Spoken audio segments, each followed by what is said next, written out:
ذكر الإسراء والمعراج إنها كانت عبارة عن دعوة عظيمة من رب عظيم لنبيه صلى الله عليه وسلم لكي يخفف عنه ما رأى من قومه ولكي يشري عن صدره ما ضاق به. كانت رحلة ترفيهية للنبي صلى الله عليه وسلم. جاءت هذه الرحلة في أحلك الظروف التي تعرض لها رسولنا صلى الله عليه وسلم، وهذا يعطينا قدوة في تحمل الابتلاء وفي تحمل الامتحان. وتوقفنا اليوم لكي نحتفل مع المسلمين في جميع بقاع الأرض بهذه الذكرى الطيبة العطرة.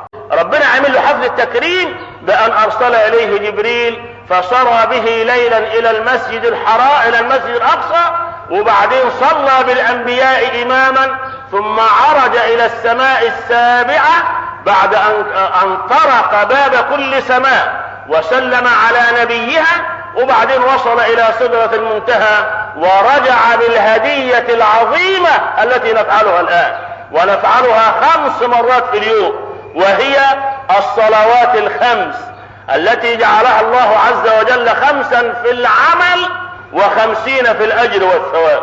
ورجع النبي صلى الله عليه وسلم ولم يصدقه المشركون، وقالوا ده احنا بنضرب إليها أكباد الإبل شهرا وأنت تدعي أنك أتيتها في ليلة، لأنهم لم ينظروا إلى قول الله تعالى: سبحان الذي أسرى بعبده ليلا من المسجد الحرام إلى المسجد الأقصى الذي باركنا حوله لنريه من آياتنا إنه هو السميع البصير.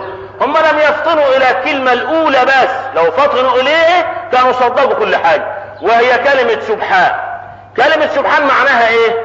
معناها تنزيه الله، أن يكون ذاته كذات العباد، أو تكون صفاته كصفات العباد، أو تكون أفعاله كأفعال العباد.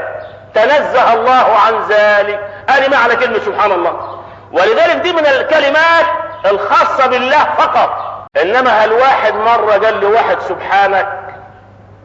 ما حصلتش أبدا إن بشر مهما خدمه ومهما عمل له أي شيء إن يقول له سبحانك. لا، ولذلك يقولوا إيه؟ سبحانك ولا تقال إلا لك.